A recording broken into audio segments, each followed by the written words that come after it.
Entre deux bâches de tentes dans ce camp de déplacés de Rafah, les préparatifs de la fin du jeûne du Ramadan vont bon train. De grands plats de marmoul, ces pâtisseries traditionnelles, sont déjà prêts. Plusieurs femmes à l'œuvre autour de ce four sommaire, dont Aya, la vingtaine. Elle veille avec attention à la cuisson des biscuits. Malgré la guerre et les destructions, nous devons vivre l'atmosphère de l'Aïd, rendre les enfants heureux avec les pâtisseries traditionnelles et les petits gâteaux qui leur donnent le sourire. C'est vrai qu'on a été déplacés de nos maisons à Rafah, mais Dieu merci, Dieu nous vient en aide et décide de notre destin.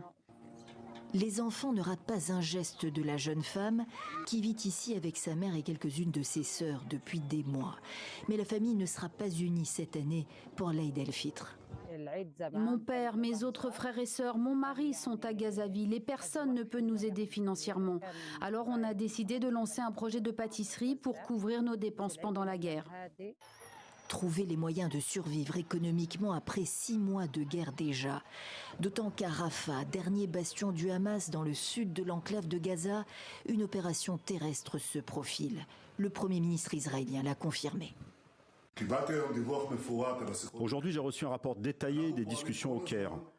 Nous travaillons sans relâche à la réalisation de nos objectifs, à commencer par la libération des otages et une victoire complète sur le Hamas. Et cette victoire requiert l'entrée dans Rafah et l'élimination des bataillons terroristes qui s'y trouvent. C'est prévu, une date a été fixée.